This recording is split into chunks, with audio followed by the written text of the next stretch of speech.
Baik, boleh ya. Ya, mulai Bismillahirrahmanirrahim. meruja'ah ya. Assalamualaikum warahmatullahi wabarakatuh. Waalaikumsalam warahmatullahi wabarakatuh. Waalaikumsalam warahmatullahi wabarakatuh. Alhamdulillahirabbil alamin. Alhamdulillahilladzi hadana li hadza wa ma kunna linahtadiya laula an hadanallah. Asyhadu an la ilaha illallah wa asyhadu anna Muhammadan abduhu wa rasuluhu la nabiyya ba'd. Eh, Pertama-tama marilah kita panjatkan puja dan puji syukur kita kepada Allah Subhanahu wa taala yang dimana karena nikmat dan karunia-Nya kita yang masih ada di sini khususnya di room ini masih diberikan nikmat untuk berkumpul dan dalam rangka yang insya Allah mulia karena kita sedang dalam ikhtiar untuk mencari ilmu Allah dan bersilaturahmi juga ya kan, karena dalam salah satu hadis disebutkan bahwa siapa yang menempuh jalan untuk mencari ilmu maka Allah akan mudahkan baginya jalan selain dalam hidupnya tapi juga dalam menuju surga. Salawat serta salam semoga selalu terlimpah curahkan kepada baginda Nabi besar Muhammad Shallallahu Alaihi Wasallam beserta kepada para keluarganya, para sahabatnya, para tabiin, tabiin, dan semoga kita yang menjadi umatnya akan diberikan syafaat di yaumil akhir nanti, karena kita adalah salah satu umat yang dirindukan oleh Rasulullah, umat yang tidak pernah bertemu namun mengagungkan namanya. Amin. Baik teman-teman, sebelumnya saya ucapkan ahlan wa sahlan sudah bergabung dalam room kali ini, yang dimana hari ini kita rencananya ingin membahas salah satu mata kuliah, yaitu mata kuliah fikih muamalah yang dihampu oleh Ustadz Misbah, namun beliau sedang berhalangan hadir, dan sesuai dengan amanat beliau sebelum tidak bisa hadir dalam room ini, beliau berpesan untuk tetap melaksanakan perkuliahan dengan presentasi kelompok yang sudah ditentukan oleh beliau dan materinya juga, yang hari ini berkesempatan untuk menjadi pemateri adalah kelompoknya Kak Suheni, ini ketua oleh Kak Suheni, yang dimana kelompoknya ada Kak Salman, Kak Hoirul Mukhtar, Kak Suheni sendiri, dan Kak Kesya. Dan nanti kelompok 2 ada kelompoknya Jasmine, Kak Jasmine, yaitu ada Kak Jasmine sendiri, ada Kak Dika Wuli Handayani, lalu ada Bang Nana, dan yang terakhir Maulia ya. Oke. Untuk memulai pertemuan kita kali ini, ada baiknya karena kita didasari dan berlandaskan Al-Quran, ada baik kita buka pertemuan kali ini dengan membaca basmalah, Ummul Quran, Al-Fatihah, dan disusul pembacaan surat Abasa oleh Kak Suheni. Baik, kita mulai dengan membaca basmalah bersama-sama. Bismillahirrahmanirrahim. Lalu dilanjutkan dengan membaca Ummul Quran, Al-Fatihah, dan disusul oleh Abasa. Baik, untuk baca Al-Fatihah mohon dinyalakan mic-nya, khususnya para pemateri. Masa aku baca sendiri dong. Baik, kita mulai membaca Al-Fatihah. A'udzu billahi minasyaitonir rajim. Bismillahirrahmanirrahim. Bismillahirrahmanirrahim. Alhamdulillahirabbil alamin. Alhamdulillahirabbil alamin. Ar-Rahmanir-Rahim. Maliki yaumiddin. Iyyaka na'budu wa iyyaka nasta'in. Ihdinas siratal mustaqim. Siratal ladzina an'amta 'alaihim ghairil maghdubi 'alaihim waladdallin. Alhamdulillah. Lalu akan disusul oleh pembacaan surah Abasa oleh Kak Suheni. Padanya dengan segala hormat kami persilahkan. Terima kasih Bang Fajar. Bismillahirrahmanirrahim. Abasa wa tawalla an ja'ahul a'ma wa ma yudrika la'allahu yazzakka aw yadhakkaru fatanfa'ahu dzikra amma man istaghna فأنت له تصدى وما عليك ألا يزكى وأما من جاءك يسعى فهو يخشى فأنت عنه تلهى كلا إنها تذكرة فمن شاء ذكره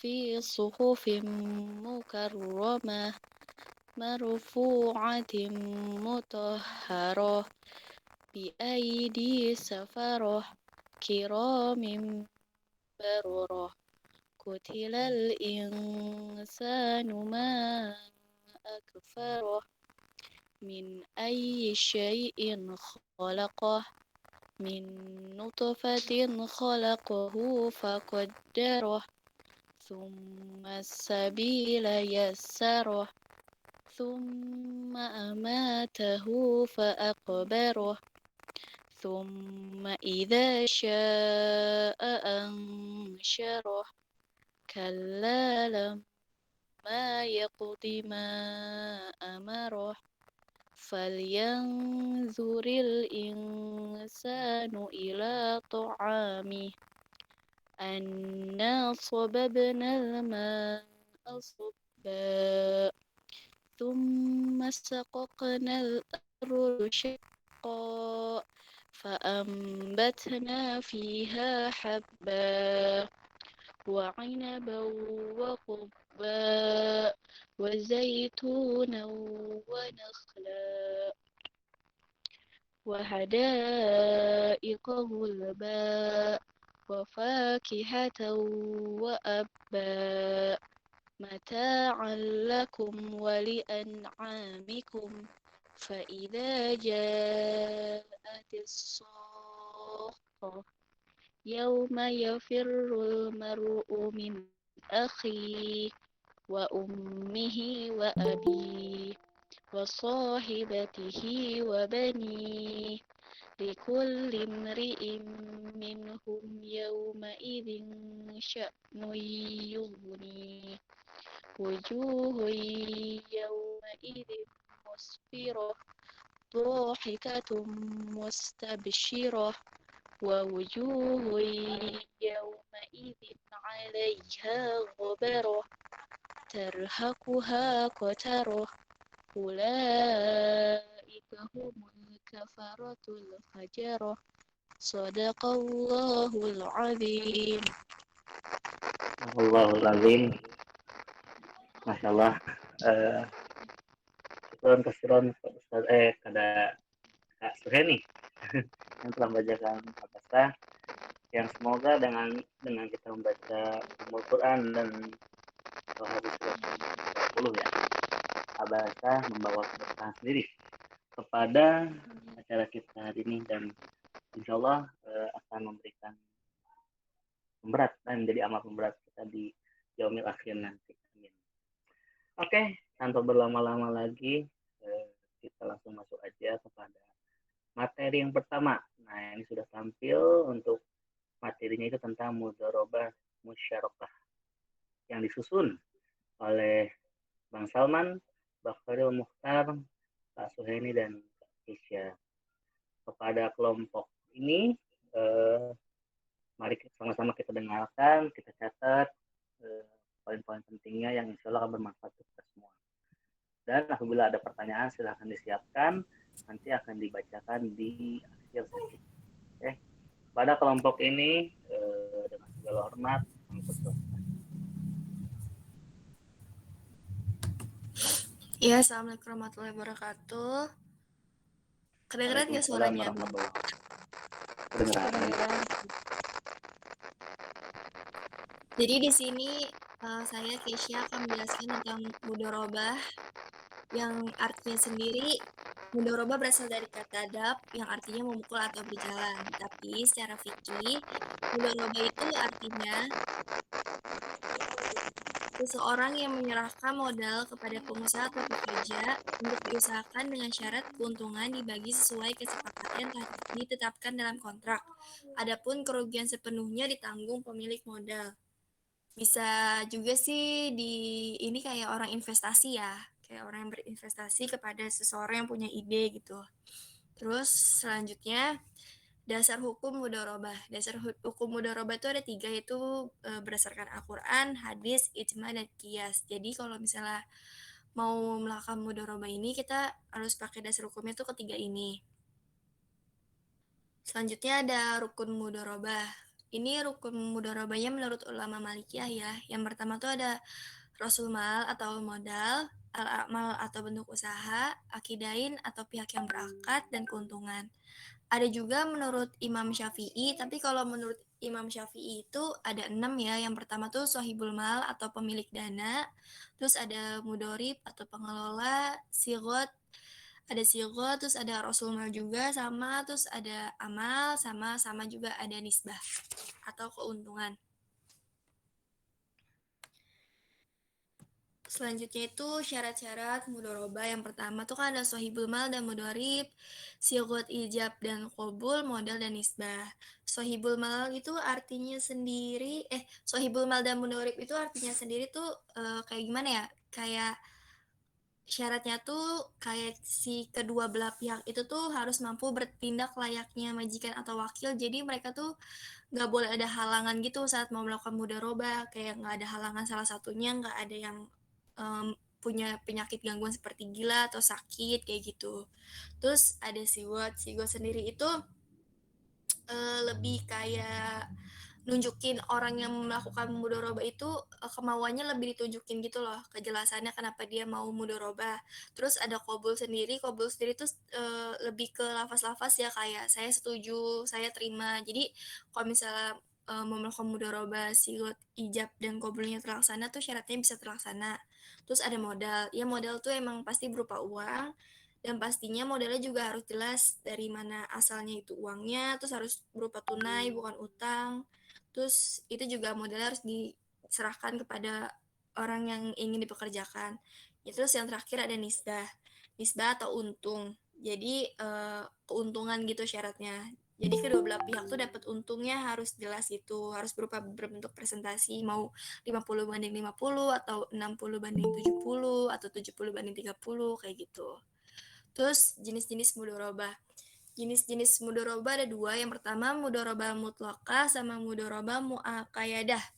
Mudharabah mutlaqah sendiri artinya tanpa syarat, pekerja bebas. Jadi lebih ke nggak ada syaratnya. Jadi si orang yang ngasih modal tuh si orang yang ngeinvestasiannya ini bebas deh buat si orang yang gimana ya. Jadi si orang yang mau berinvestasi ini tuh bebas ngasihnya tuh kayak yaudah nih duitnya buat kamu, terserah kamu mau digimanain, yang penting saya dapat untung. Tapi kalau mudharabah muaqayadah tuh lebih banyak peraturannya gitu. Jadi si yang dikasih investasinya tuh harus ngikutin peraturan-peraturan sama orang yang ngasih investasinya kayak gitu. Selanjutnya akan dijelaskan tentang musyarakah oleh Kak Suhaini. Baik, terima kasih. Saya lanjutkan ya tentang musyarakah. Teman-teman, suara saya terdengar? Terdengar. Insya Allah terdengar, Kak. Terdengar, Kak. Jelas. Oke, saya lanjut ya. Musyarakah dalam istilah lain adalah syarikah atau syirkah. Musyarakah menurut bahasa yaitu berarti ikhtilat, yang artinya campur atau percampuran. Musyarakah adalah kerjasama antara dua pihak atau lebih dalam sebuah usaha untuk menggabungkan modal dan menjalankan usaha bersama dalam suatu kemitraan dengan pembagian keuntungan sesuai kesepakatan dan kerugian berdasarkan porsi kontribusi modal. Jadi musyarakah ini lebih ke kita itu bekerja sama dengan kawan kita dan kita menggabungkan modal kita dan keuntungannya pun dibagi dalam kesepakatan yang sudah dibuat dari awal dan kerugiannya pun bisa dibagi dua atau sesuai dengan persyaratan yang sudah dilakukan di awal sebelum terjadinya usaha. Lanjut, Kak. Oke. Dalam musyarakah ada dasar hukumnya yaitu Al-Quran, hadis,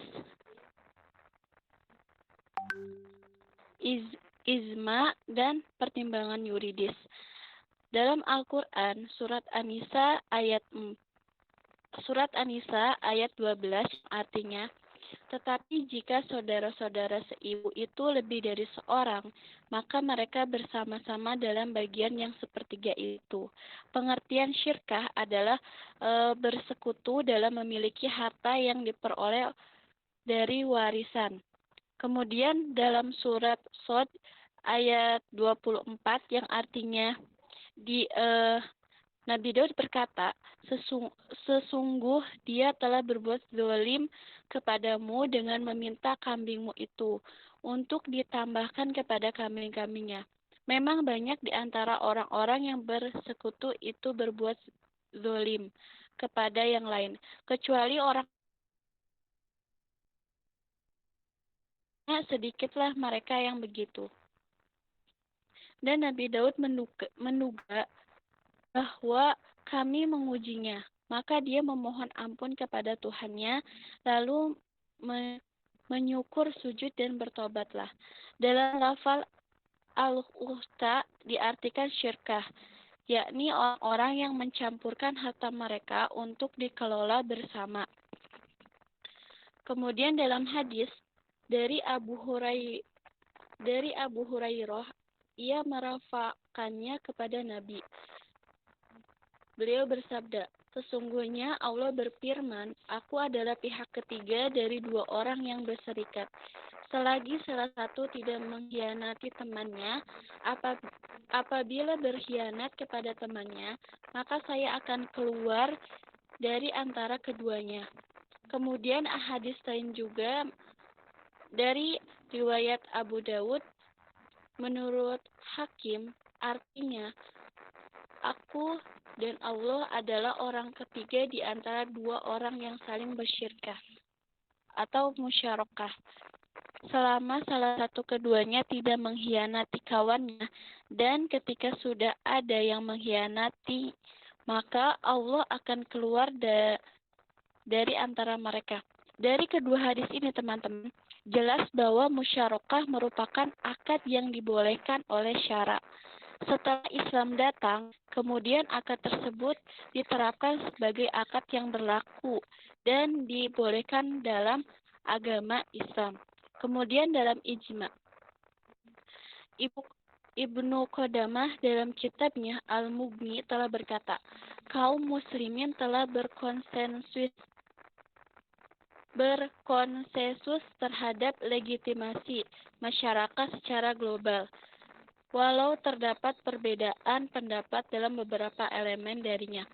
Jadi Ibnu Qudamah ini mengatakan bahwa kaum muslimin itu sudah bersepakat, memiliki sepakat secara global walaupun banyak perbedaan dalam elemen lainnya.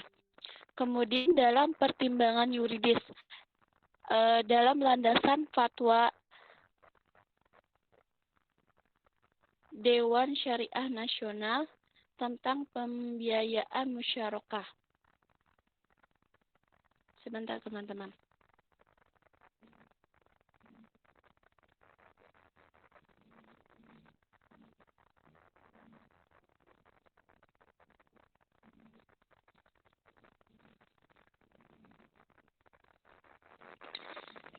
Nah, dalam Fatwa Dewan Syariah Nasional yang nomor 8 tahun 2000 yang materi muatan pokoknya itu pembiayaan musyarakah, yaitu pembiayaan berdasarkan akad kerja sama antara dua pihak atau lebih untuk suatu usaha tertentu, di mana masing-masing pihak memberikan kontribusi dana dengan ketentuan bahwa keuntungan dan resiko akan ditanggung bersama sesuai dengan kesepakatan.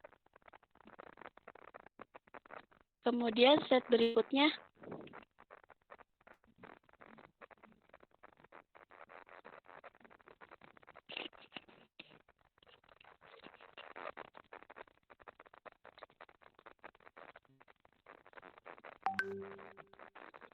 Kemudian syarat rukun atau syarat musyarakah,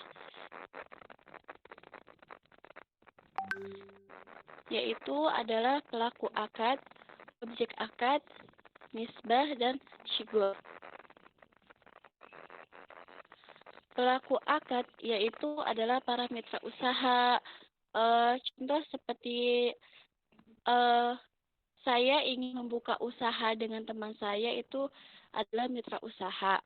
Objek akad yaitu modal, mal, kerjasama atau dengan berubah, yaitu ada syigur, yaitu ijab dan qabul.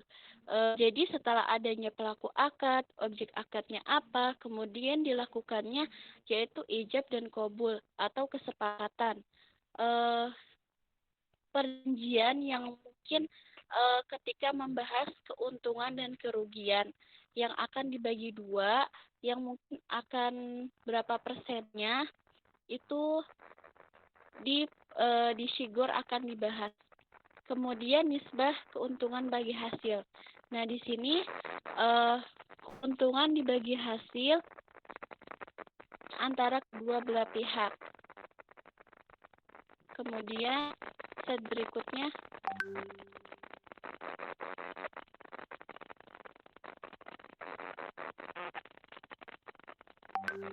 Oke. Kemudian syarat musyarakah. Menurut Malikiyah, syarat-syarat yang bertalian dengan orang yang melakukan akad ialah mereka yang sudah balik dan pintar atau berakal. Sedangkan Syafi'iyah berpendapat bahwa syirkah yang sah hukumnya hanyalah syirkah inan, sedangkan syirkah yang lainnya batal. Ini ada dua pendapat dari ulama yang mungkin sedikit berbeda, teman-teman. Kemudian slide berikutnya.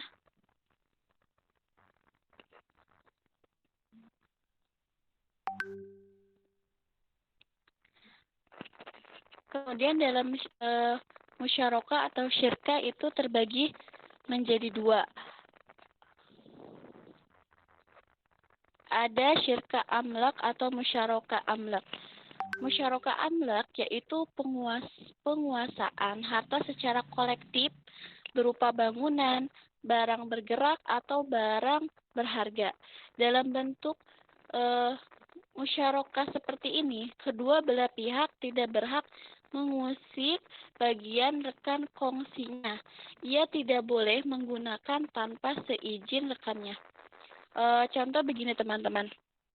Misalnya, Pak Wahyu dan Pak Ahmad diberi wasiat atau hadiah berupa sebuah mobil oleh seseorang, dan keduanya menerimanya, atau membelinya dengan uang keduanya, atau mendapatkannya dari hasil warisan.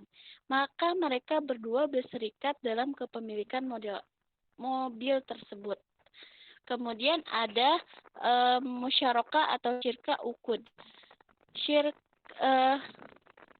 Musyarakah uqud yaitu akad kerjasama antara dua orang yang bersekutu dalam modal dan keuntungannya, misalnya dalam transaksi jual beli atau lainnya. Dalam syirkah uqud ini, pihak-pihak yang berkongsi berhak menggunakan barang musyarakah dengan kuasa masing-masing. Kemudian seseorang bertindak sebagai pemilik barang jika yang digunakan adalah miliknya. dan sebagai wakil jika barang yang dipergunakan adalah milik rekannya. Syirka uqud dibagi menjadi 5, yaitu ada syirka al-inan, syirka al-mudorobah, syirka al-wujuh, syirka al-abdan, dan syirka al-mufawadah. Nah, syirka inan itu adalah kerjasama antara 2 orang atau lebih dengan harta masing-masing untuk dikelola oleh mereka sendiri, dan keuntungan dibagi di antara mereka atau salah seorang sebagai pengelola dan mendapatkan jatah keuntungan lebih banyak daripada rekannya. Itu adalah syirka inan. Kemudian ada syirka al-mudorobah. Dia adalah seseorang sebagai pemilik atau investor menyerahkan sejumlah modal kepada pihak pengelola, disebutnya dorib, untuk diperdagangkan, dan dia berhak mendapatkan persentase tertentu dari keuntungan. Contohnya, Pak Ahmad sebagai pemodal kemudian memberikan modalnya sebesar 10 juta kepada Pak Wahyu yang bertindak sebagai pengelola modal dalam usaha perdagangan umum, lalu keuntungan dari jualan tersebut dibagi sesuai kesepakatan. Misalnya, Pak Ahmad mendapatkan 60% dan Pak Wahyu mendapatkan 40%. Kemudian syirka al-wujuh, yaitu kerjasama antara 2 orang atau lebih yang memiliki reputasi dan nama baik serta ahli dalam bisnis. Jadi mereka ini adalah orang yang ahli bisnis. Mereka membeli barang secara kredit atau hutang dari suatu perusahaan dan menjual barang tersebut secara tunai. Lalu keuntungan yang didapat dibagi bersama atas dasar kesepakatan di antara mereka.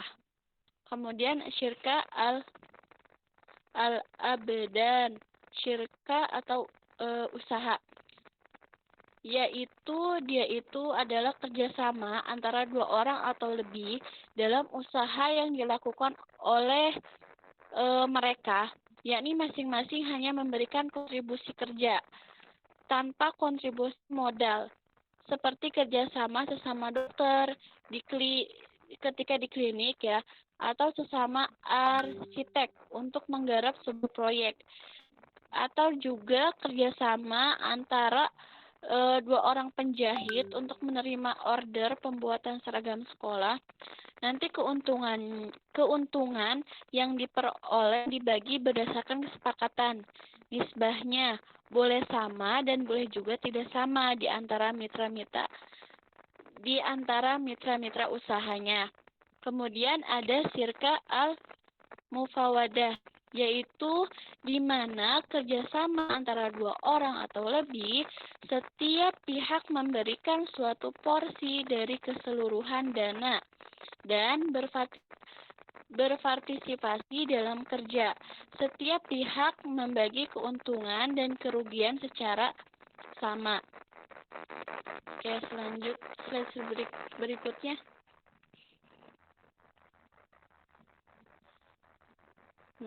Baik teman-teman, sudah sampai di slide terakhir, yaitu saya simpulkan ya, akad mudharabah dan akad musyarakah bermuamalah yang diperbolehkan dalam agama Islam.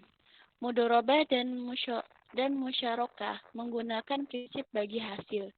Pada umumnya, akad-akad tersebut diterapkan pada perbankan syariah. Akad mudharabah diterapkan pada penghimpunan dana maupun pembiayaan. Pada penghimpunan dana, misalnya ada tabungan mudharabah dan deposito mudharabah. Sedangkan pembiayaan mudharabah sudah umum dilakukan antara perbankan syariah dengan para nasabahnya. Akad musyarakah tidak ada penerapan dalam penghimpunan dana, yang ada hanya pembiayaan musyarakah antara perbankan syariah dengan para nasabahnya. Kemudian bisa disimpulkan juga bahwa tadi yang sudah dijelaskan oleh rekan saya, yaitu mudorobah. Mudorobah itu adalah kerjasama seperti kita memberikan modal saja gitu. Kemudian resiko tersebut ya kita sendiri yang menanggungnya, dan musyarakah ini kerjasama antara dua orang yang sebelumnya sudah memiliki kesepakatan untuk membuat bisnis gitu. Mungkin teman-teman sudah terbiasa ya seperti kerjasama seperti ini. Terus mereka itu ketika mendapatkan keuntungan, mendapatkan kerugian, mereka bisa bagi hasil. Dan di dalam musyarakah ini juga tadi saya sedikit jelaskan bahwa ada kemungkinan keuntungan itu mungkin bisa lebih besar. Ada yang lebih besar, ada yang lebih kecil. Mungkin sih kalau itu bisa dilihat dari reseller ya teman-teman. Ketika dia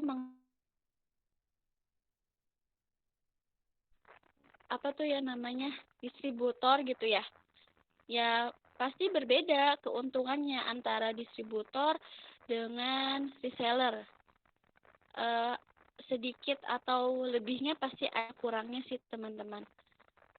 Kalau saya menyebutkan distributor ya mohon dikoreksi teman-teman.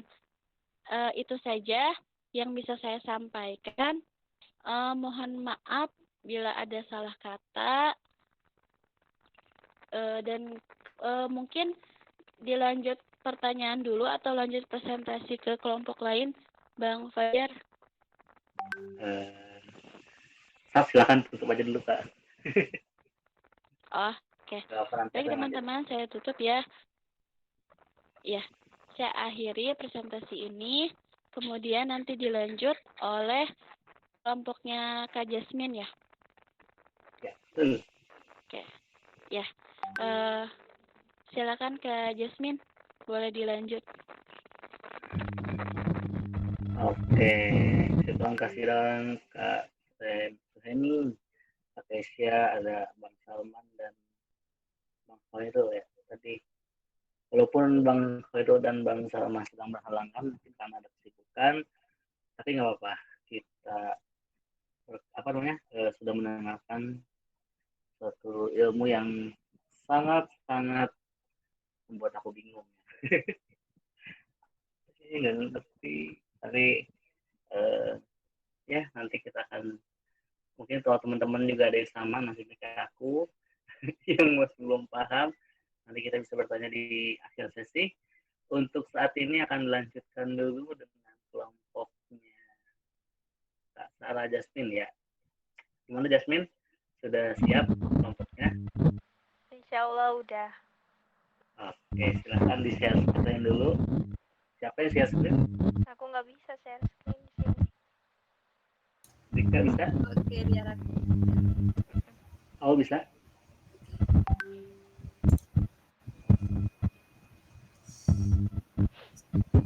Aku pakai HP. Bang Fajar tolong. Oh, bisa loh. Bisa. Oh, bisa. Aku soalnya yang satu buat ngerekam. Jadi satu nanti bentrok sama rekamannya.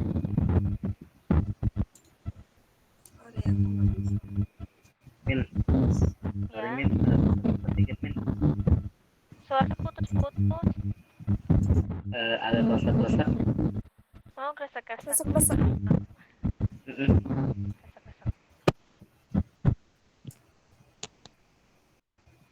Masih gak? Ya aman. Enggak. Ya, udah. Silakan.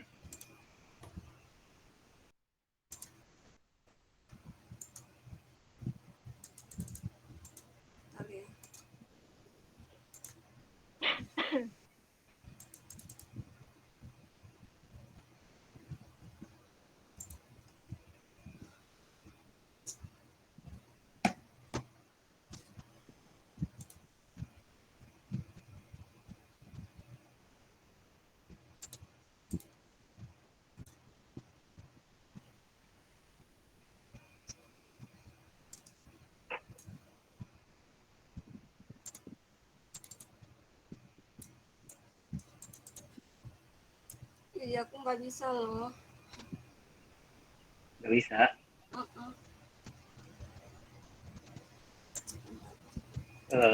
Mana sih? Filenya ada nggak? Ada.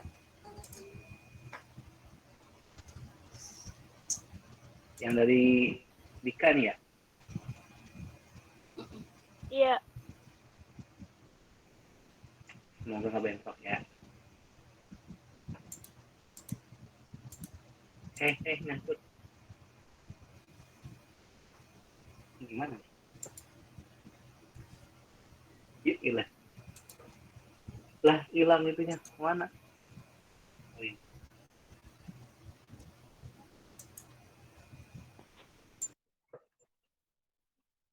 Lah. Kok?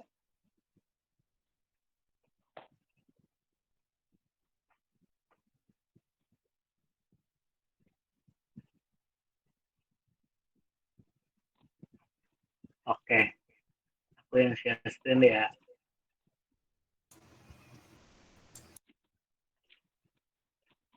Muncul nggak teman-teman?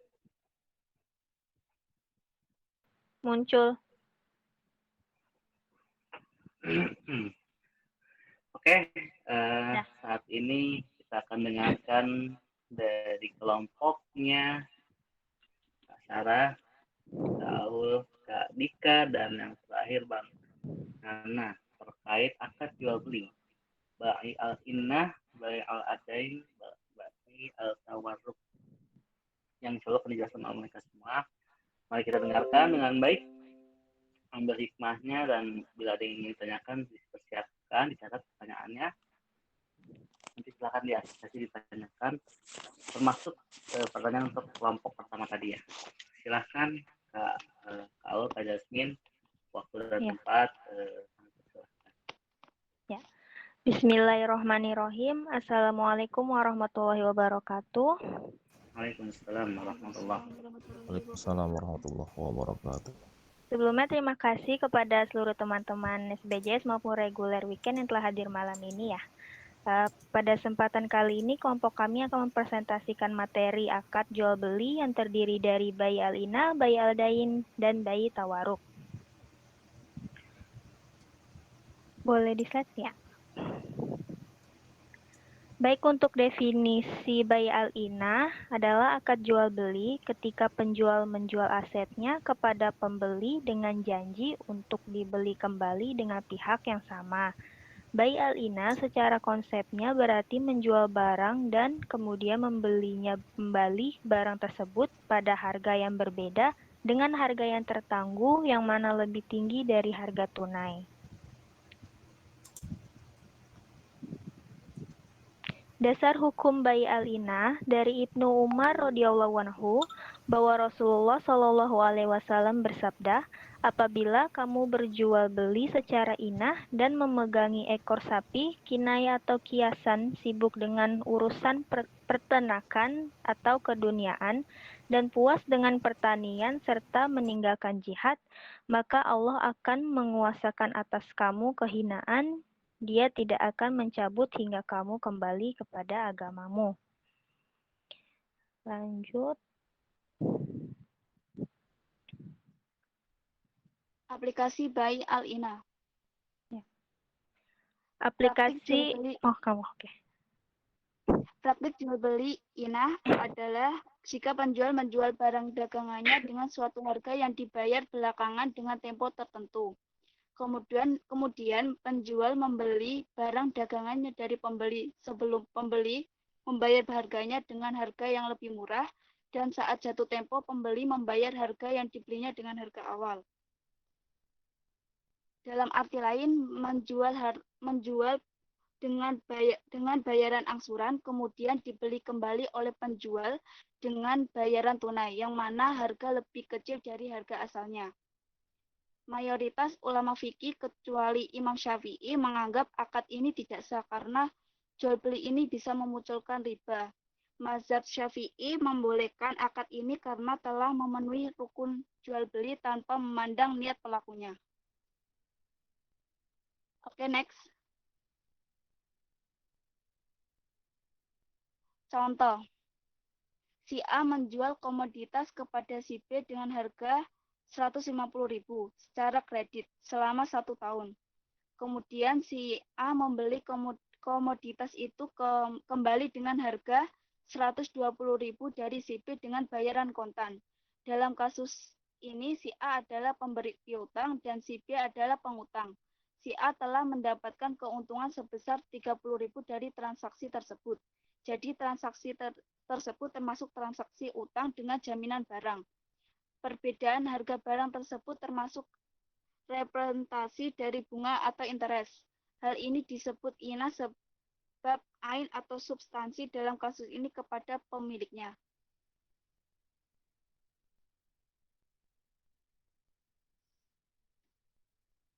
Oke, lanjut ke Aul. Definisi bai al-din. Secara etimologi, din berarti hutang. Secara istilah adalah jual beli dua hal yang tertunda. Ia dapat berlaku pada pengalihan barang atau kepemilikan dan pembayaran tertunda, baik berupa barang maupun uang.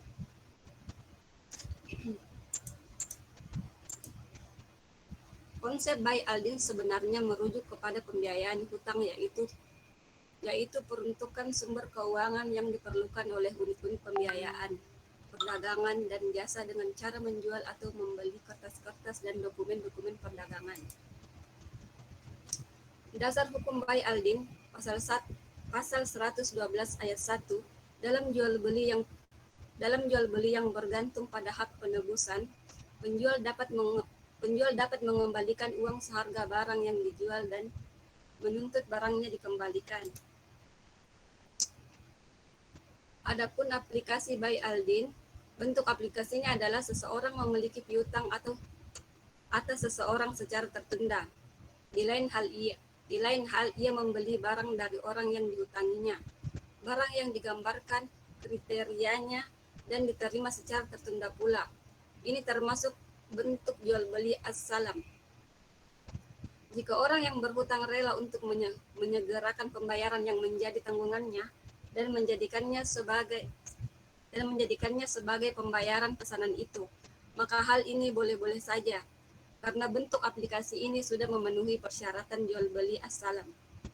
Namun, jika orang yang berhutang tidak ingin menyegerakan pembayaran hutangnya, maka bentuk aplikasi jual beli ini tidak sah. Definisi tawarruk. Bentuk akad jual beli yang melibatkan tiga pihak. Ketika pemilik barang atau pihak pertama menjual barangnya kepada pembeli pertama atau pihak kedua dengan harga dan pembayaran tunda, dan kemudian pembeli pertama menjual kembali barang tersebut kepada pembeli akhir atau pihak ketiga dengan harga dan pembayaran tunai. Harga tunda lebih tinggi dari harga tunai sehingga pembeli pertama seperti mendapatkan pinjaman uang dengan pembayaran tertunda. Dasar hukum tawarruk. Quran Surat Al-Baqarah ayat 2 nomor 275 dan Quran Surah An-Nisa. Dari dalil-dalil Al-Quran tersebut, tidak satupun yang melarang transaksi tawarruk bahkan dijadikan hujah untuk membolehkannya. Dalil-dalil tersebut secara jelas menghalalkan jual beli secara tunai maupun tangguh. Adapun aplikasi tawarruk, bank atau pemilik barang menjual barang kepada nasabah dengan harga cicilan atau kredit. Kemudian pembeli pertama atau nasabah menjualnya kembali barang tersebut kepada pembeli kedua dengan harga kontan seharga 250.000. Dengan uang hasil penjualan tersebut, pembeli pertama menggunakannya untuk membayarkan kepada bank secara kredit dengan harga 300.000. Harga tunda lebih tinggi daripada harga tunai, sehingga nasabah seperti mendapatkan pinjaman uang dengan pembayaran tunda. Terima kasih. Sekian dan terima kasih.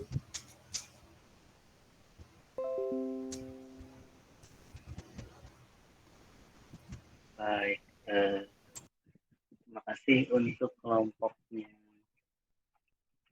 Kak Jasmine, Kak Aulia, Kak siapa lagi tuh ya, Kak Dika, dan Bang Nana yang berhalangan hadir pada hari ini.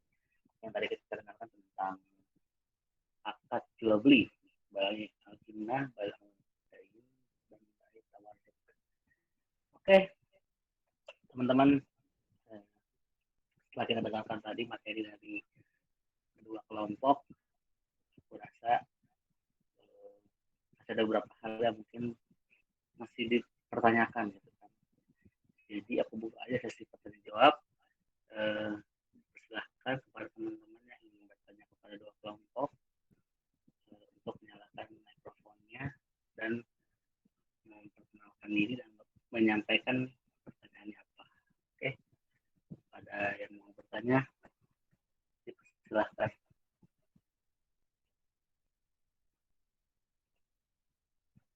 Nah, sepi semua. Oke, apa yang nggak sepi aku absen atu-atu ah. Yang hadir pada Silakan hari teman-teman yang mau bertanya Anda. tentang mudharabah dan musyarakah. Yuk, nanya yuk. Oke, ada Ainun, ada Bang Arif, ada Dinda, nih yang lagi sibuk di Dinda. Ada Kak Ernawati, ada Kak Lea, ada Kak Lupna, ada Nur Fitrah, ada Bang Salma, ada Safia, wah ini anak reguler ada nih. Berarti mengucapkan selamat datang pada anak-anak reguler, yaitu ada perwakilannya Bang lagi, Kak Ainun dan Mas Safia. Mohon maaf nih kalau perkuliahannya seadanya tanpa ada dosen, karena beliau mungkin berhalangan hadir ya. Kita dengarkan aja penyampaian materi dari kelompok ini. Ada Bang Yugo yang terakhir. Ini gak ada yang nanya ini. Aku mau nanya deh, boleh nggak nih? Kepada kelompoknya Jasmine. Sebentar. Jadi setelah aku tadi dengarkan ya tentang Ba'i Al-Innah, Ba'i Al-Dain, dan Ba'i Tawaduk, ini kan 3 jenis pengaplikasian akad jual beli yang berbeda masing-masing, punya karakteristik yang berbeda, sistem pembayaran yang berbeda, dan sistem, intinya ini 3 akad jual beli yang berbeda. Nah, tadi yang aku dengarkan tentang ketiga akad ini, ada yang diperbolehkan, ada juga yang tidak diperbolehkan. Cuman aku masih sama-sama nih.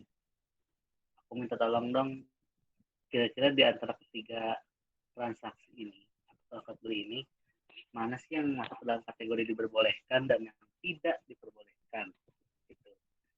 Itu aja sih yang mau tanyain. Aku jawab yang tidak diperbolehkan dulu ya. Boleh. Kalau yang awal tadi yang Ba'i Al-Ina itu tuh mayoritas ulama fikih tuh menolak, maksudnya kayak nganggap akad ini tuh tidak sah, soalnya tuh ada ribanya. Tapi tuh Imam Syafi'i memperbolehkan, soalnya memandang akad jual beli ini tuh udah memenuhi rukun syarat jual beli kan. Jadinya tanpa melihat niatnya tuh, niat si penjual membeli lagi itu udah. Aku taunya di situ. Yang Ba'i Al-Ina tuh tidak diperbolehkan oleh mayoritas ulama karena mengandung riba.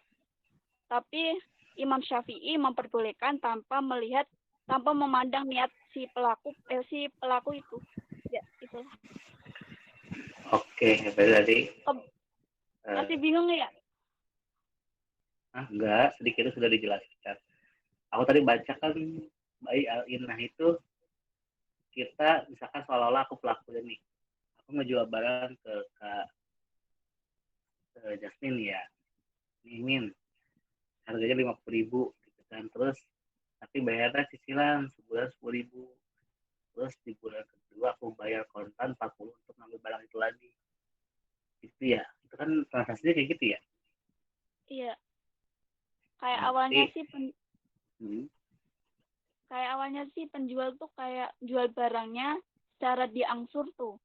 Terus tuh dibeli lagi tapi kontan dengan harga lebih rendah dari harga awal. Jadinya tuh kan sisanya, selisihnya tuh kan dianggap riba oleh mayoritas ulama di situ. iya. Jadi selisih harganya itu ya, ada selisih Iya. harga yang menjadi keuntungan sendiri. Rata-rata Karena ini memberikan aplikasi di itu sih, rata-rata aplikasi di bank tuh. Bank syariah, bank gitu. apa sih? Bank komersil. Iya kan, Betul sih? maksudnya Imam Iya. Syafi'i itu nggak memandang niat, misalnya kita buka ATM atau buku rekening di bank yang biasa tuh diperbolehkan asal kita niatnya tuh nggak mau ngambil untung dari bunganya itu. Maksudnya kayak ya niatnya kita cuma punya rekeningnya aja gitu. Imam Syafi'i nggak apa-apa pakai transaksi akad itu, tapi yang penting tuh niatnya nggak pengen ngambil untung gitu aja. Kalau si Imam Syafi'i. Tapi kalau mayoritas ulama emang nggak memperbolehkan, soalnya itu ada ribanya itu. Oke, siap. Berarti salah satu yang dilarang itu adalah bayar inah ya. Tapi kalau yang lain kayaknya diperbolehkan. Oke, siap. Salah aku sedikit bantah. Terima kasih Kak Dika. Gimana teman-teman yang lain, ada yang ingin bertanyakan? Kalau enggak aku yang nanya. Waduh.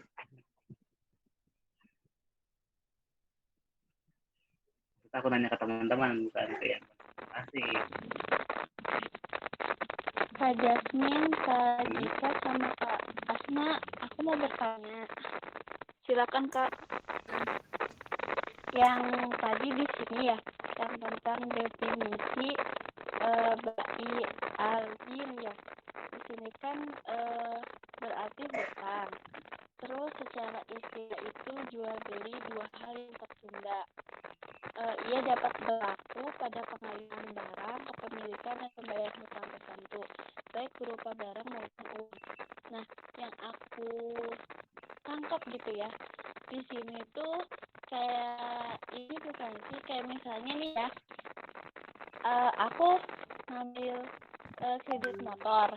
Nah, ada tunggakan gitu, kayak oper kredit bukan sih gitu, atau kayak gimana ya?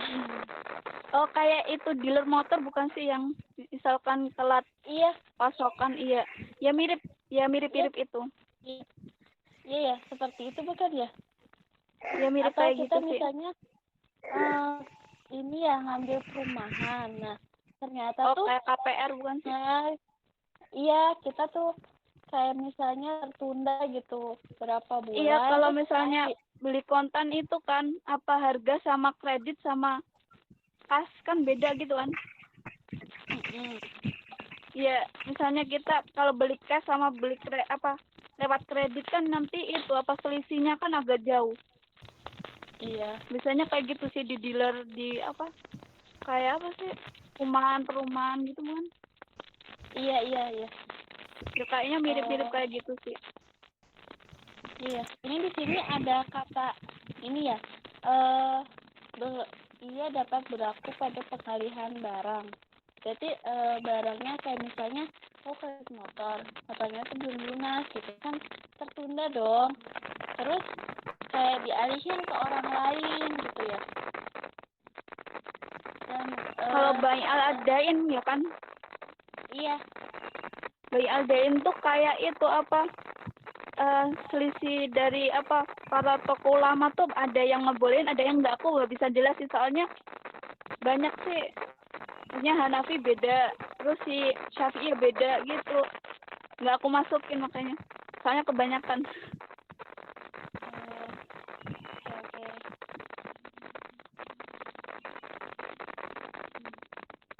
Kak, terima kasih ya. Iya, sama-sama.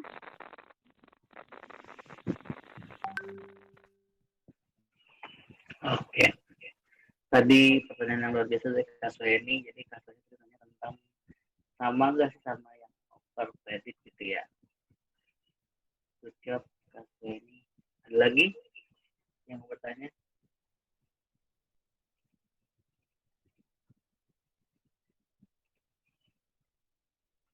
Kak, Nggak ada yang mau nanya kelompok aku nih. wah, datang.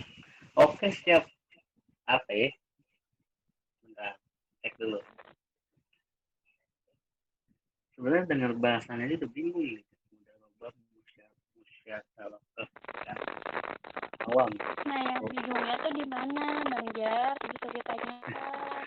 Kita siap menjawab. Istilahnya itu apa? Kalau boleh dijelasin dari awal. Halo, mau nanya nggak? Boleh. Boleh tanya, boleh tanya. Boleh. Boleh, Pak. Assalamualaikum warahmatullahi wabarakatuh. Waalaikumsalam warahmatullahi wabarakatuh. Untuk mudarobah ya, untuk saya mau nanya, untuk mudarobah dan sejenisnya itu kan banyak diaplikasikan di bank-bank syariah ya. Terus ada juga yang diaplikasikan ke asuransi syariah. Itu perhitungannya atau sama nggak ya antara bank atau bank syariah dan dari asuransi syariah? Ada kan akadnya sama-sama ada yang mudharabah, ada yang musyarakah ya, dan sejenisnya. Mohon penjelasannya. Jadi ada dua lembaga keuangan, yang satu asuransi dan satu bank syariah. Terima kasih.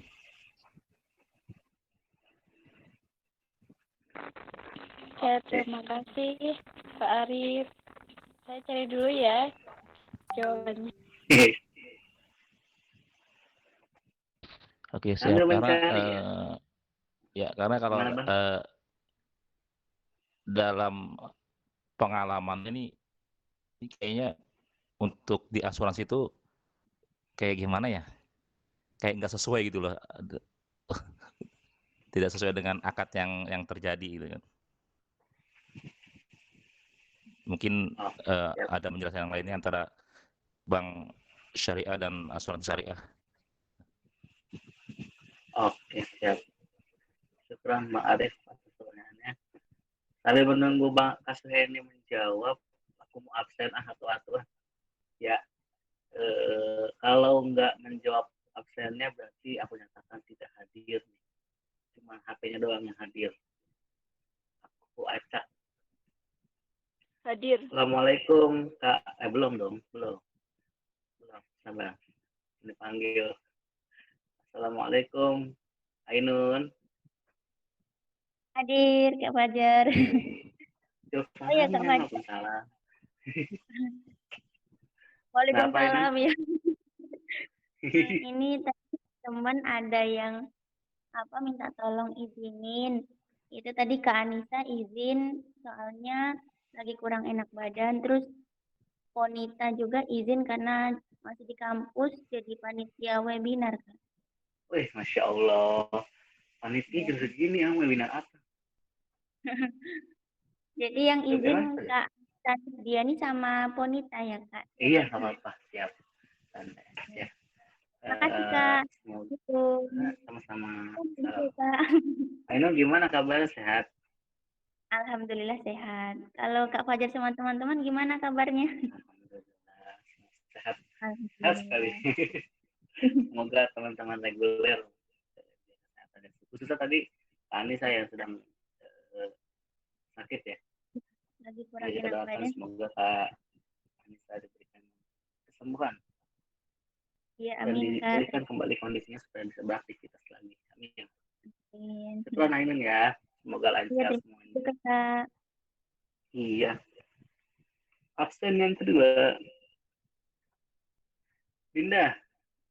Tuh. Ya. Hadiroh. Assalamualaikum Dinda. Salam Bang Jen. Gimana aman? Kita baru kelar beber. Tidur kagak? Kagak. Stay. Bisa mancing nggak tuh di kamar? Nanti ada ikan bawal atau ikan apa? Aman. Teman-teman yang belum tahu nih, Dinda lagi lagi kena musibah banjir di perumahannya. Kita doain semoga cepat surut lah, supaya bisa cepat istirahat ya. Jangan berlarut-larut. Amin. Oke, tapi udah aman Dinda ya? Aman. Oke, hati-hati ada yang masak. Oke, selanjutnya absen yang selanjutnya. Siapa nih? Maaf Kak, baru gabung. Tadi HP-nya habis, mati. Iya, santai aja Kak. Hari ini kita lagi bahas kelompoknya. Kak belum tahu kan ya? Lagi bahas kelompok Kak Suheni dan Jasmine. Iya, tadi langsung keluar sendiri, mati. Udah selesai ya? Belum. Lagi nyari jawaban. Kak Suheni sambil aku absen. Gitu. Kalau nggak satu, jangan-jangan ini HP-nya doang gitu kan. Tuh, lanjut dulu ya. Oh iya. Nur Fitra. Assalamualaikum Nur Fitra. Waalaikumsalam Kak. Masya Allah, on semua sebenarnya nih ya. Saya udah malu-malu nih mau nanya nih. Duh. Gimana kabarnya Nur Fitra? Alhamdulillah.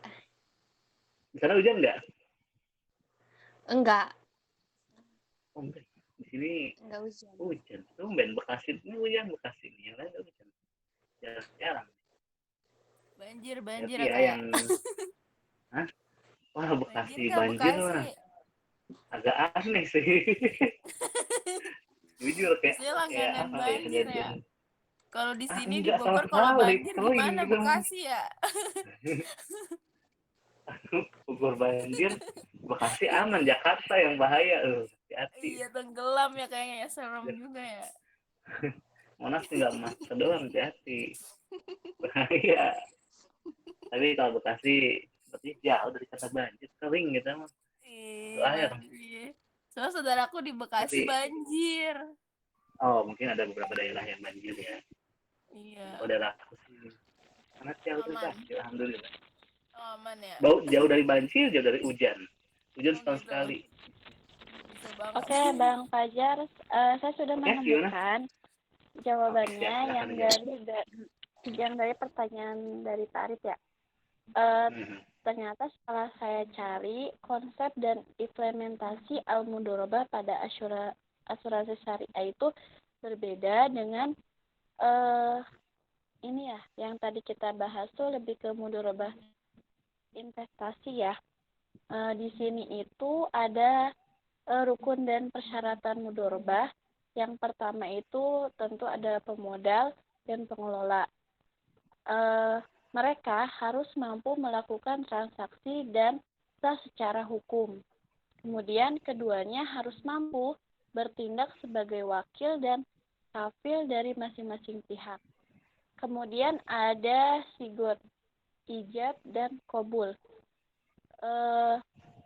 Ini menunjukkan tujuan kontrak. Mungkin asuransinya mau berapa tahun, mungkin ke arah situ ya. Kemudian ada sigot dianggap tidak sah jika salah satu pihak meninggalkan tempat berlangsungnya negosiasi kontrak tersebut. Kemudian sebelum kesepakatan disempurnakan. Lalu kontrak boleh dilakukan secara lisan atau verbal, tertulis atau komunikasi modern seperti melalui komputer ya, mungkin via online kayak gitu. Kemudian ada modal. Modal harus diketahui jumlah dan jenisnya. Lalu ada modal itu harus tunai atau di sini kayak lebih ke aset gitu. Terus ada nisbah, yaitu keuntungan. Keuntungan tetap dibagi kedua pihak. Jadi antara bank dengan pemiliknya kayak bank asuransi sama kita gitu yang mendaftarkan asuransinya. Kemudian ada proporsi keuntungan masing-masing pihak harus diketahui pada waktu berkontrak dan berproporsi tersebut harus dari keuntungan. Kemudian jika jangka waktu akad mudharabah relatif lama, 3 tahun ke atas, maka nisbah keuntungan dapat disepakati untuk ditinjau dari waktu ke waktu. Lalu kedua belah pihak juga harus menyepakati biaya apa saja yang ditanggung pemodal dan biaya apa saja yang ditanggung oleh pengelola. Jadi kedua belah pihak ini harus tahu dulu biaya apa yang emang ditanggung oleh pemodal yang mendaftarkan asuransi dan biaya apa saja yang ditanggung oleh pengelolanya, yaitu bagian bank asuransinya, kayak gitu. Terus di sini juga dijelaskan ada keunggulan dan sistem mudharabah. Ya, ini keunggulan dan sistem mudharabah ini dalam bank dan asuransi syariah. Yang pertama itu bank atau asuransi akan menikmati peningkatan bagi hasil pada keuntungan usaha nasabah meningkat. Terus mungkin di sini bank atau asuransi ini akan menikmati peningkatan bagi hasil pada saat keuntungan usaha dari nasabah tersebut tuh meningkat. Jadi keuntungannya setiap bulan mungkin bisa menambah, terus meningkat gitu. Dan yang kedua itu, bank tidak berkewajiban membayar bagi hasil kepada nasabah pendana secara tetap, tetapi disesuaikan dengan pendapatan atau hasil usaha bank, sehingga bank tidak akan pernah mengalami negatif spread. Terus yang ketiga itu pengembalian pokok pembiayaan disesuaikan dengan cash atau arus kas usaha nasabah, sehingga tidak memberatkan nasabah. Mungkin yang nomor 3 ini pembiayaannya itu disesuaikan dengan arus kas perusahaan, yang mungkin ketika perusahaan itu mengalami keuntungan atau kerugian, itu akan disesuaikan mungkin dalam perhitungannya tuh berapa persen, kayak gitu kali ya. Terus yang nomor 4, bank maupun asuransi akan lebih selektif dan berhati-hati mencari usaha yang benar-benar halal, aman, dan menguntungkan. Karena keuntungan yang konkret dan benar-benar terjadi itulah yang akan dibagikan. Jadi bank sama maupun asuransi ini mereka tuh sangat selektif dan berhati-hati dalam mencari yang halal dan yang aman gitu, apalagi yang udah halal, aman, terus menguntungkan, itu mereka sangat selektif dalam mencari nasabah seperti itu. Terus yang kelima, prinsip bagi hasil dalam mudharabah atau musyarakah ini berbeda dengan prinsip bunga tetap, di mana bank akan menagih penerima pembiayaan atau nasabah satu jumlah bunga tetap berapapun keuntungan yang dihasilkan nasabah, sekalipun merugi dan terjadi krisis ekonomi. Nah, begitu Pak Arif. Kurang dan lebihnya mohon maaf. Mungkin teman-teman ada yang tahu mau menambahkan, silakan teman-teman. Oke, terima kasih. Sudah sedikit tercerahkan. Berarti intinya ada persamaan juga antara bank syariah dan bank dan asuransi ya, ada sedikit persamaan berarti. Iya.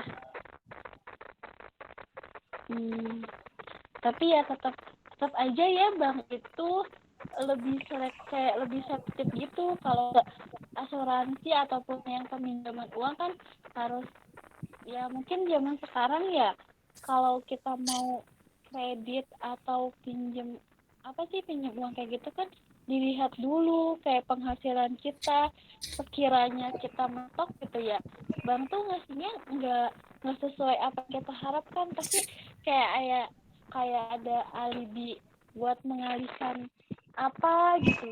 Itu sih yang aku tangkap ya.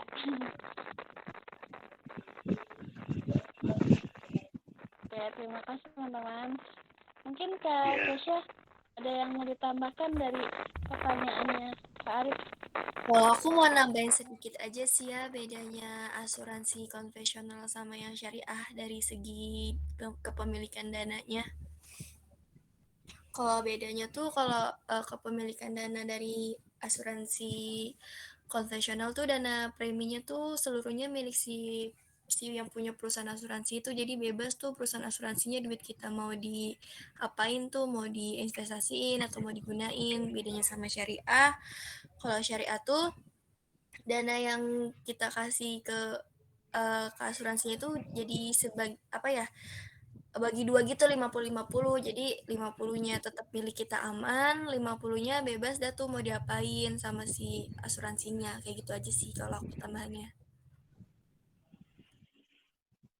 Oke, terima kasih atas jawabannya.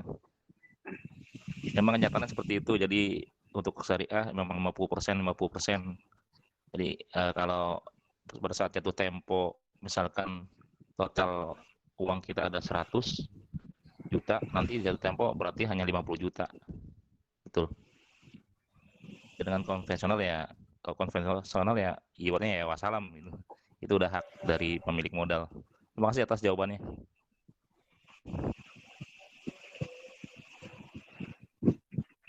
Ini hanya berdasarkan pengalaman saya aja gitu.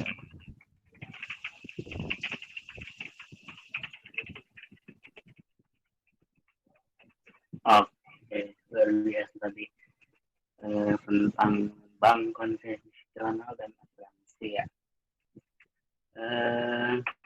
Satu pertanyaan terakhir untuk kedua kelompok, masih dibuka teman-teman. Kalau nggak ada aku yang nanya lagi nanti terakhir.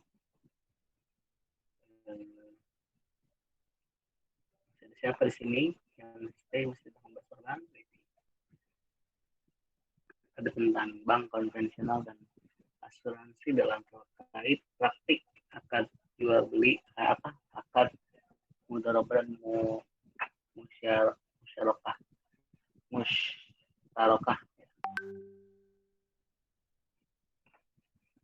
Sepertinya sudah pada mulai mengantuk gitu kan. Sudah menunjukkan jam 10 malam. Mungkin kalau Ainun sudah jam 12. Iya, Kak. Ya Ainun ya. Ainun Iya, kalau Kak. ngantuk tidur Ainun. Jangan Menit lagi. dipaksakan. Udah jam 12. Tidur. Ini lagi tidur Kak, lagi mimpi. Waduh. Sambil mimpinya kuliah.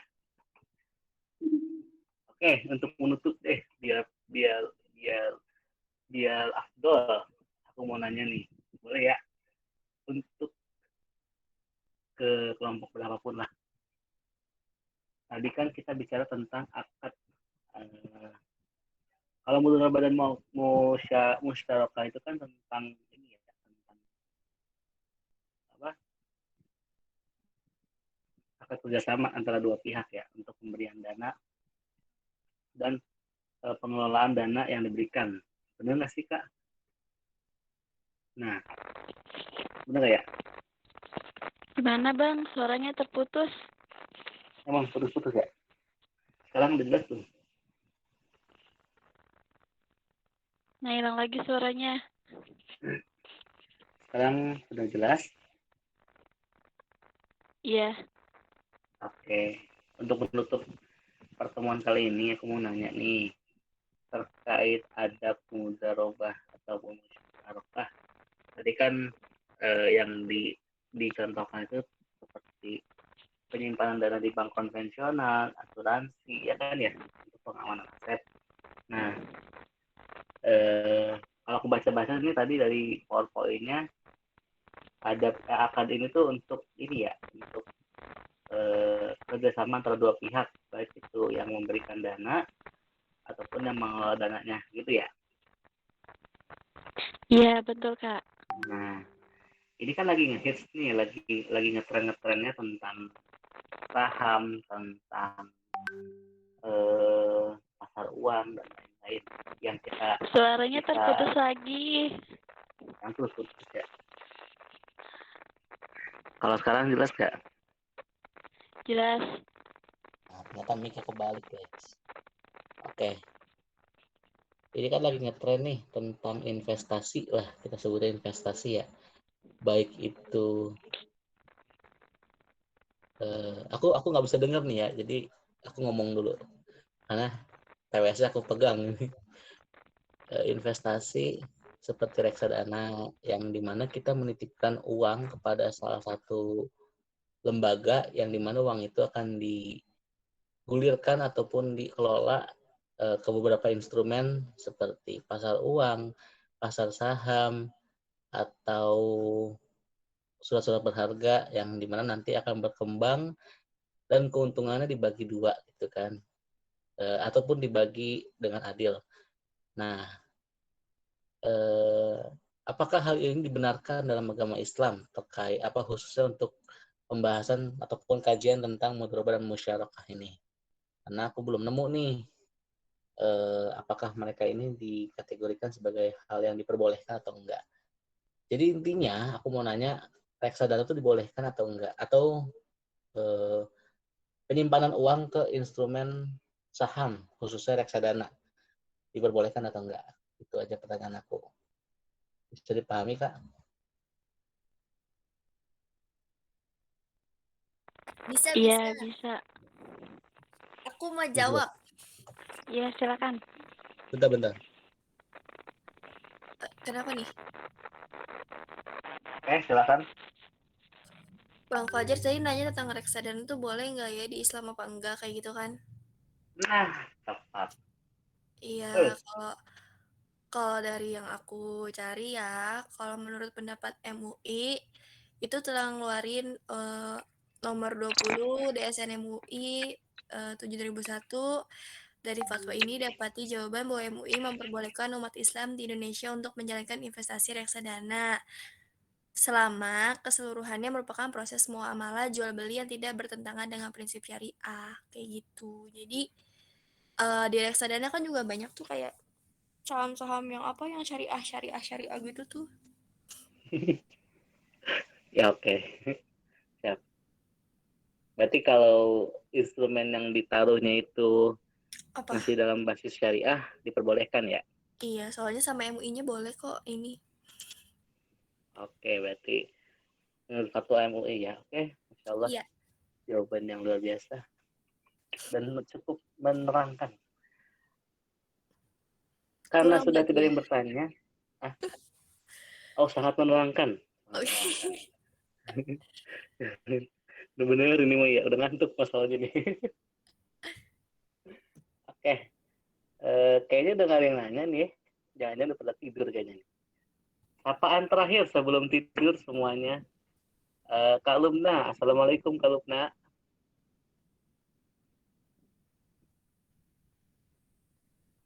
Kak Lumna. Wah, sepertinya sudah dimimpi nih. Waalaikumsalam. Oh, ada. Sorry Bang Jar, aku lagi Masya Allah. jalan. Oh, ya, lagi di jalan jam segini kemana, Kak? Lanjut. Jalan pulang, sorry. Oke, siap. Hati-hati kayak. Oke. Ya, Manila. Semoga Kakak diberikan keamanan. Amin, makasih ya. Siap. Yang terakhir. Bang Yugo. Nah, ini dia nih. Tadi nanya di grup nih. Bang Yugo. Assalamualaikum, Bang. Waalaikumsalam. Masya Allah, luar biasa. Gimana kabarnya, Bang? Alhamdulillah sehat. Alhamdulillah. Masih nyimak, Bang? Nyimak selalu. Wih, Masya Allah. Ini aku senang nih. Mungkin aku kali ya, waktu semester 2 tuh sempat sedikitnya lost dari perkuliahan karena ada kesibukan. Jadi baru ketemu, khususnya Bang Yugo nih. Kayaknya aku semester 3 ini Bang Yugo lumayan aktif nih. Tetap aktif terus, Bang ya. Justru aku kehilangan beberapa teman kayak Bang Nana, Bang siapa lagi ya? yang sering chat sama aku tuh sekarang nggak ada. Ya, semoga semua diberikan kemudahan lah. Oke. Saya kan Bang Fadli malah nggak ada kabarnya ya. Iya, Bang Fadli kemana ya? Aku masih sering lihat di status ya, tapi beliau sudah jarang join di perkuliahan. Mungkin sedang sibuk lah ya. Kita doakan semoga diberikan kelancaran dalam setiap upaya yang dilakukannya. Karena Bang Fadli kan punya anak ya. Semoga diberikan rezeki selalu untuk mendewasakan anaknya. Oke, kayaknya ada satu. Nah, ini baru muncul. Kak Is. Assalamualaikum Kak Is. Waalaikumsalam. Waalaikumsalam. Masya Allah. Kak Is, gimana kabarnya Kak Is? Alhamdulillah baik. Masya Allah. Ini salah satu mujahidah kita yang suaranya mahal nih. Jarang bersuara. Akhirnya bisa berkumpul juga di pertemuan kali ini. Oke, teman-teman, dikarenakan sudah terlalu malam, recordnya sudah hampir 1 jam lebih bahkan, dan sudah tidak ada yang bertanya lagi sepertinya. Aku mohon izin ya, kelompok Kak Ais, Kak Suheni dan Kak Kesya, Yasmin, untuk menutup pertemuan kali ini boleh? Iya Bang, silakan. Oke, siap. Terima kasih teman-teman yang sudah bergabung pada kesempatan kali ini, yang dimana kita mendengarkan tadi tentang presentasi, baik itu tentang mudharabah, musyarakah, ataupun tentang akad-akad jual beli lainnya yang diperbolehkan ataupun tidak diperbolehkan dari kedua kelompok. Insya Allah kita bisa belajar tentang dalam mencari materi ya, mencari nafkah itu artinya ada beberapa hal yang diperbolehkan dan tidak diperbolehkan. Pada hakikatnya yang diperbolehkan dan tidak diperbolehkan ini kalau aku boleh ambil kesimpulan itu pada ujungnya adalah menjaga kita dari hal-hal yang tidak diinginkan ya, seperti kebangkrutan ataupun penipuan ataupun ikatan dengan hutang. Larangan-larangan tersebut pun menjaga kita dari hal-hal yang tidak diinginkan. Kan? Maka dari itu, dengan adanya materi kali ini, semoga kita bisa lebih waspada dalam beberapa transaksi ataupun kerjasama yang mungkin tidak berbasis syariah, karena itu mungkin bisa saja membahayakan kita, khususnya ataupun orang-orang terkasih kita yang karena kan orang-orang kayak gitu kan, khususnya mungkin yang sekarang lagi marak itu tentang pinjaman online ya, tentang rentenir dan lain-lain. Kalau kita sudah berkaitan dengan mereka itu kan sudah sangat berbahaya. Bukan hanya kita yang terancam, tapi keluarga kita juga bisa terancam. Semoga kita semua yang ada di sini, khususnya juga anak-anak MBS, baik itu SMP dan reguler, umumnya untuk teman-teman yang mendengarkan dijauhkan dari hal-hal yang seperti itu ya. Dan kita pun dijauhkan dari hal seperti itu, harapannya rezeki kita pun semakin berkah karena kita mencarinya dengan jalan yang halal, tanpa adanya campur tangan riba. Itu saja kesimpulan yang bisa saya sampaikan. Semoga pertemuan-pertemuan seperti ini bisa terus berjalan, bisa terus dilaksanakan, bisa terus kita semoga Allah juga memudahkan kita untuk bisa ikut terus aktif dan berpartisipasi, baik sebagai pendengar, pemateri, sebagai yang bertanya, ataupun ingin memberi kesimpulan, karena pada dasarnya siapapun yang menempuh jalan untuk mencari ilmu kepada Allah, maka Allah memudahkan jalannya di dunia maupun di akhirat, yaitu dalam mencapai jannahnya. Masalah tariqah ya tapi sufihi ilmu jannah. Siapa yang menempuh jalan untuk mencari ilmu Allah, maka Allah akan mudahkan bagi jalan surga. Amin amin ya rabbal alamin. Mungkin itu saja yang bisa saya sampaikan. Terima kasih untuk kedua kelompok sekali lagi. Semoga ilmunya bermanfaat untuk kita semua dan bisa diterapkan dalam kehidupan sosial. Jangan lupa untuk sampaikan juga kepada masyarakat sekitar, kepada keluarga, kepada siapapun yang harapannya bisa memberikan manfaat juga. Kurang lebihnya mohon maaf. Mari kita tutup perbincangan kali ini dengan membaca doa kafaratul majelis, dengan hamdalah dan doa kafaratul majelis. Alhamdulillahirabbil alamin. Subhanakallahumma wa bihamdika asyhadu an la ilaha illa anta astaghfiruka wa atubu ilaik. Kurang lebihnya mohon maaf yang berasal dari Allah, yang buruk berasal dari saya sebagai manusia. Hibbuku fillah. Assalamualaikum warahmatullahi wabarakatuh. Waalaikumsalam.